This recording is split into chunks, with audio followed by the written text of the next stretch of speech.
कांग्रेस की राष्ट्रीय गठबंधन समिति की गुरुवार को दिल्ली में बैठक हुई। इस दौरान आगामी लोकसभा चुनाव को लेकर पार्टी की रणनीति, सीटों के बंटवारे और भारत न्याय यात्रा की तैयारियों पर चर्चा हुई। कांग्रेस अध्यक्ष मल्लिकार्जुन खड़गे ने पार्टी मुख्यालय में पार्टी महासचिवों, राज्य प्रभारियों, राज्य इकाइयों के प्रमुखों और कांग्रेस विधायक दल के नेताओं की बैठक बुलाई। इस दौरान पार्टी के पूर्व अध्यक्ष राहुल गांधी और सोनिया गांधी भी मौजूद थे। बता दें कि खड़गे द्वारा दिसंबर में फेरबदल किए जाने के बाद नवनियुक्त पार्टी पदाधिकारियों की ये पहली बैठक है। कांग्रेस 10 साल से केंद्र की सत्ता से बाहर है। अब वो बीजेपी का मुकाबला करने और उसे सत्ता से बाहर करने के लिए इंडिया ब्लॉक पर भरोसा कर रही है।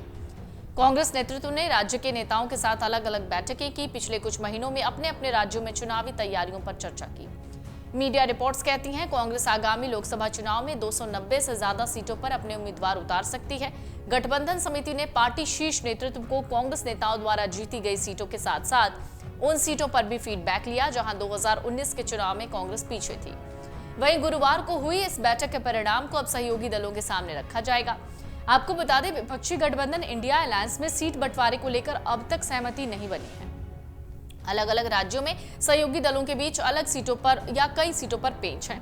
वहीं कांग्रेस की लोकल बॉडी भी समझौता करने के मूड में नहीं और 290 सीटों पर एकला चलोरे के फॉर्मूले के साथ मैदान में उतरने की तैयारी कर रही है। इससे पहले 30 दिसंबर को कांग्रेस की राष्ट्रीय गठबंधन समिति की बैठक हुई थी। दिल्ली में कांग्रेस सांसद मुकुल वासनिक के आवास पर यह बैठक 28 विपक्षी पार्टियों के गठबंधन इंडिया की भावी सियासी रणनीति पर मंथन के साथ हुआ। पार्टी हाईकमान ने बिहार, यूपी, उत्तराखंड, गुजरात, जम्मू कश्मीर, केरल, तमिलनाडु, पंजाब, दिल्ली, पश्चिम बंगाल और झारखंड के नेताओं के साथ बैठक की थी।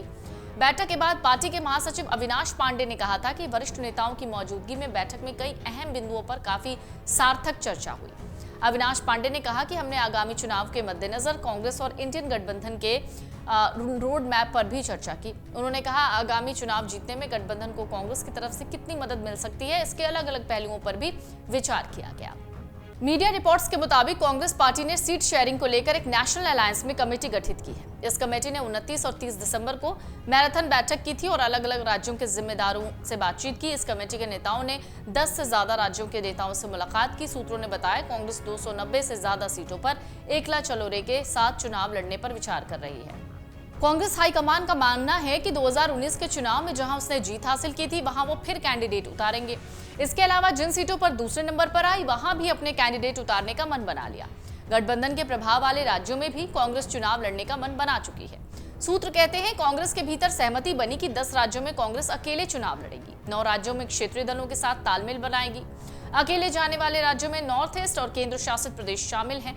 उत्तर प्रदेश, बिहार, झारखंड, केरल, तमिलनाडु, वेस्ट बंगाल, दिल्ली, पंजाब और महाराष्ट्र जैसे राज्यों में कांग्रेस सीट बंटवारे के साथ चुनाव लड़ेगी।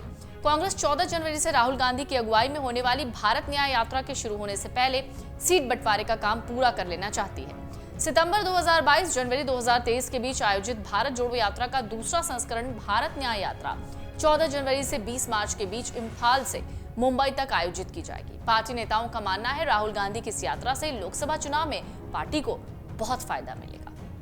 अगर आप ये वीडियो YouTube पर देख रहे हैं तो हमारे चैनल को सब्सक्राइब करें और बेल आइकन को दबाना ना भूलें। अगर आप Facebook पर ये वीडियो देख रहे हैं तो हमारे पेज को लाइक करें।